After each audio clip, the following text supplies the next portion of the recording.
তারপর একটা প্রথমে স্ট্রেট লাইন টেনে নেব যখনই আমরা প্যারাবোলা ড্র করতে চাইবো, মানে প্যারাবোলা আঁকতে চাইবো। দিয়ে আমাদের যে কোনো জায়গা থেকে যে কোনো মাপের একটা এক্স অক্ষ বরাবর এইদিকে একটা স্ট্রেট লাইন নিয়ে নেবো, ঠিক আছে, যে কোনো মাপে।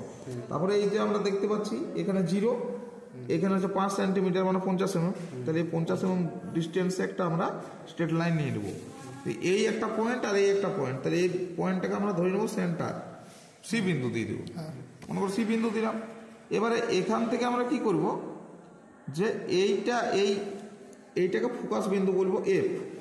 এবারে এখান থেকে এটা ফোকাস আর সেন্টারের মাঝে আমরা ভার্টেক্স একটা পয়েন্ট নেব, যেটা হবে আমাদের কত, পুরোটা 50 হলে এর অর্ধেক হবে 25 একটা আমরা ভার্টেক্স পয়েন্ট নিয়ে নিলাম, ঠিক আছে।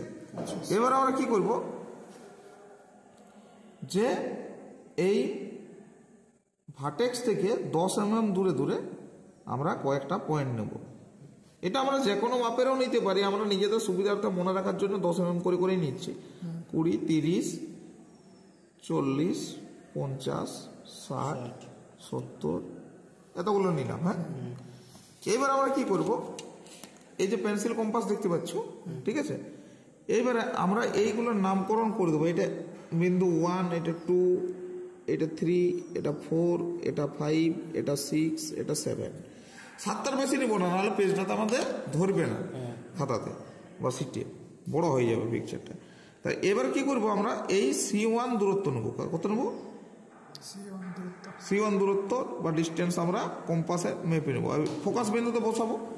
দিয়ে কি করব, এদিকে একটা কাটবো, এদিকে একটা কাটবো। তো এগুলো আমরা যদি কেটে দিই আগে, তাহলে আমাদের একটা অসুবিধা হতে পারে। তার জন্য আমরা কি করব, যাতে আমরা ইন্টারসেক্টিং একটা পয়েন্ট পাই, তার জন্য আমরা এইগুলোকে আগে টেনে নিই। স্ট্রেট লাইনগুলো 1 বিন্দু দিয়ে একটা টানলাম, 2 এ একটা টানলাম, 3 তে একটা টানলাম, 4 এ একটা স্ট্রেট লাইন টানলাম, 5 একটা টানলাম, 6 এ একটা টানলাম, 7 একটা টানবো, টেনে নিলাম। হ্যাঁ, তাহলে হয়ে গেল।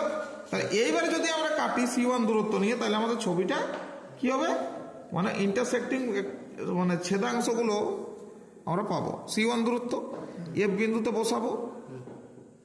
এবার দেখো এই যে ছেদ বিন্দুটা আমরা পাচ্ছি, ওই জন্য আমরা স্ট্রেট লাইনটা আগে টেনে নেব, ওটা আমাদের সুবিধা পাবো।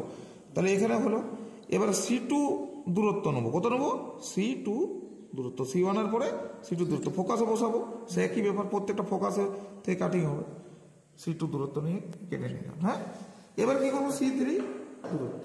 আমার তাহলে তো ভুল হয়ে গেছে। C3 দূরত্ব, ঠিক আছে, C3 দূরত্ব নিয়ে ফোকাসে বসাবো, এটা এটা। হ্যাঁ, এবার কি হবে, C4 দূরত্ব নাকি, C4 দূরত্ব। তাহলে তো আমার টোটালটা ভুল হয়ে গেছে। ফোকাসে বসাবো, দেখে নাও তাহলে আর ভুল হবে না। হলো, এবার হচ্ছে কি C5 দূরত্ব হয়েছে। কোথায় বসাবো, ফোকাসে, সব ফোকাসে বসে এখানে করতে হবে। হ্যাঁ, এবার কি হচ্ছে, C6 দূরত্ব নিয়ে নিতে পারি। এই ভুল যাতে না হয় যেন খাতাটা দেখে নিতে হবে। এবার হচ্ছে C7 দূরত্ব নেবো। 7 দূরত্ব বসাও ফোকাসে, এই দেখো, আর এইদিকে। এবার আমরা কি করব, এবার আমরা এই ফ্রেঞ্চ কার্ভটা সাহায্য নেবো। এটা কি ফ্রেঞ্চ কার্ভ, এটা আমরা সাহায্য নেবো। সেট স্কোয়ারে আমাদের ফ্রেঞ্চ কার্ভের স্লট আছে।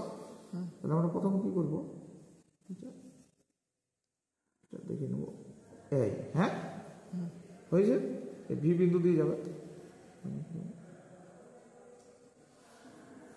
হয়েছে। এবারে এবারে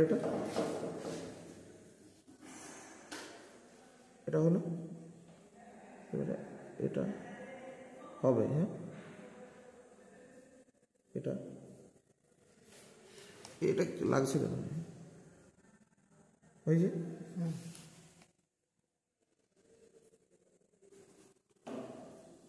হয়েছে, দেখে দেখে ঘোরাবে ফ্রেঞ্চ কার্ভটা দিয়ে। মানে এটা বোর্ডে করলে আমরা হাতে ঘোরাতে বাধ্য হয়, অত বড় ফ্রেঞ্চ কার্ভ আমাদের তখন পাওয়া যায় না। এই হলো, এবার হবে।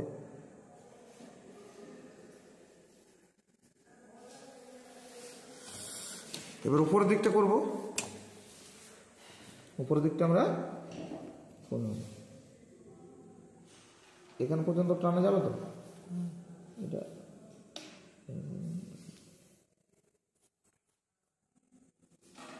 হয়েছে?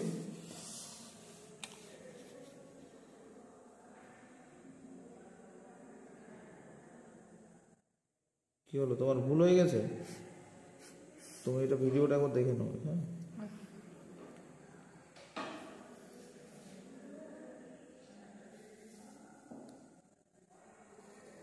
এটা মিলে গেল। হ্যাঁ, তাহলে এবার কি করব, এটার আমরা নাম দেবো প্রথম শতাংশ P1, পয়েন্ট P1, এটা দেবো P2, হ্যাঁ P2, এটা দেবো কি P3, হ্যাঁ P3, P4 দেবো, এটা দেবো P4, এটা দেবো P5, এটা দেবো P5, এটা দেবো P6, এটা দেবো P6, এটা দেবো P7, এটা দেবো P7। এবারে এটা ডাইমেনশনগুলো আমাদের দিতে হবে। এটা কত ছিল? 25, হ্যাঁ এটা ছিল 25 না? এটা আমরা এক্সটেনশন লাইন নিয়ে নিলাম। এই ফোকাসটা ছিল 50 না? এটা হচ্ছে 50, তাহলে এটা আমরা দিতে পারি 50, এটা দিতে পারি 25। হ্যাঁ, তাহলে এই লাইনটাকে একটু ছোট করে দিই। রাবার আছে? এই রাবার, ঠিক আছে। এটা কত ছিল? 50 নাকি? এটা 50, এটা আছে আমাদের 50 আছে, তাহলে এটা আমরা দিতে পারি 50। তীর চিহ্নগুলো এইভাবে ভালো করে দিবে। এটা এটা সুচালো থাকবে, তীর চিহ্ন এরোহেডটা সুচালো থাকবে। এটা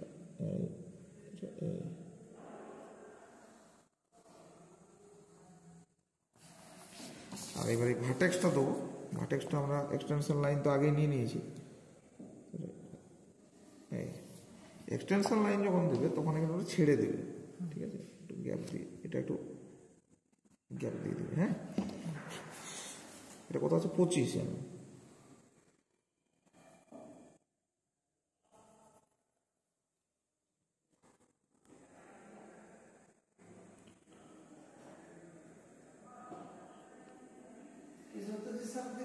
হ্যাঁ স্যার,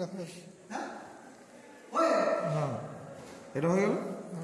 এবারে এর সব নামকরণ করলো। এবারে এইটা আমরা একটু করে দিই, এটা হচ্ছে প্যারাবোলা। হ্যাঁ, ছক কেটে নিলে ভালো হয়, ছক কেটে নেব, ঠিক আছে। এটা কি বলবো? প্যারাবোলা। পাঁচটা বসুন, এবার একটু সুন্দর করে লিখে দিবে তোমরা প্যারাবোলা। হ্যাঁ,